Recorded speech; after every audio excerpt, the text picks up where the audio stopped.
ल गाइस हेर्नु चाहिँ मेरो साथमा एकजना भाइ हुनुहुन्छ र मसँग नयाँ नयाँ हो। मैले चाहिँ पहिलोचोटि देखेको र उहाँको म परिचय लिउँदैछु होइन। कस्तो रियाक्सन आउँछ तपाईँहरूले सल्लाह सुझाव गरिदिनु होला है, प्रतिक्रिया दिनु होला। ल म सोध्छु है भाइ, त तिम्रो नाम के हो? अनि तिम्रो घर कहाँ हो? मेरो मधुबनी जिल्ला बल्तीबास हुँदै। ए अनि तिमी इन्डिया कुन ठाउँ छौ त? अनि अहिले म गुडगाउँमा छु। अनि के काम गर्छौ त? अनि अहिले म होटल लाइनमा पुरै भाडा मस्किन छु दाइ। कति महिना भयो त काम गर्दा? 5-6 महिना भयो दाइ। हो र? अनि तिमी अब घर कहिले जानु? अब खोइ थाहा छैन दाइ, अब त खोइ अब 1-2 महिनापछि जान्छु होला। अच्छा, तिमीलाई देख्दाखेरि त घरमा कोही होला जस्तो पनि छैन होइन। घरमा को छ त तिम्रो घरमा? मेरो सबैजना छ, फ्यामिलीहरू छ, दाइ छ, बहिनी छ, मम्मी छ, बुवा छ, सबैजना छ।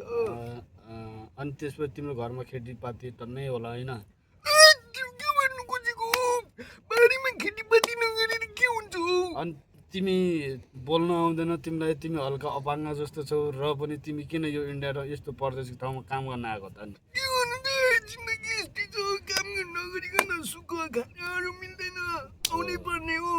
अनि यस्तो हो नि त, फेरि यस्तो अपाङ्ग अलिकति नाजुक लुलो मान्छेहरूलाई काम गर्न चोटले चोले राख्दैन नि।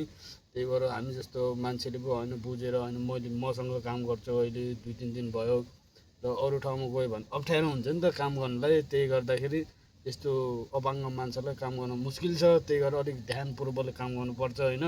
पैसा कमाएर बल्ल घरमा जानुपर्छ ल। हजुर दाइ, म भन्दै सोचिरहेको छु। हो, तिमीलाई देख्दा लास्टै माया दया एकदम मलाई मनै छोयो क्या। तिम्रो हरकत, तिम्रो अब काम राम्रो गर्छौ तिमी होइन भन्नु खोजेको हजुरले के हो? म भनेपछि के काम गर्नु सक्दिनँ, म अपाङ्ग हो। होइन। मैले भन्न खोजेँ मेरो तिमी हात खुट्टाहरू छैन, हजुर छैन, गाइस के हो भन्नु त्यस्तो खोजेको? त्यस्तो होइन कि, देख्दाखेरि तिमी राम्रो छौ, सब तिम्रो हात खुट्टा सबै राम्रो छ, तर तिम्रो बोली चाहिँ अलिकति राम्रो छैन। त्यही गर्दाखेरि अलिकति अप्ठ्यारो हुन्छ भन्न खोजेँ क्या। यो बोलीले के हुन्छ दाइ? यो हात खुट्टा छ त, हात खुट्टाले काम गर्ने हो नि दाइ। त्यो त हो, अब त्यही पनि अब मान्छेले नेगेटिभ सोध्छ नि त। अब राम्रोसँग बोले पो मान्छेले बुझ्छ र बल्ल हुन्छ होइन, राख्छ काम गर्नलाई।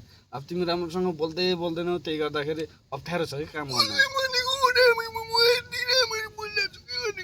यो बोलीले हुन्छ कि हात खुट्टाले काम हुन्छ? हजुरले कस्तो कुरा गर्नुहुन्छ? हेर्नुहोस् है गाइस, यस्तो मान्छेलाई हेर्नुहोस् है, सबै दिमाग पनि राम्रो छ, खुट्टादेखि माथि टाउकोसम्म हेर्दा सब कुछ राम्रो छ। त्यही हो, बोली चाहिँ अलिकति फर्किन राम्रोसँग होइन। त्यहाँ मलाई दया माया धेरै लाग्यो। त्यही भएर यस्तो मान्छेलाई माथिबाट भगवान्ले नि हेर्दोस् होइन। के भन्नु खोजेको? होइन, म त त्यो भन्न खोजेको कि माथिबाट भगवान्ले हेरोस् भन्न खोजेँ कि। मेरो हात खुट्टा छ त, म बिहारिहाल्छु नि हो। हो, त्यो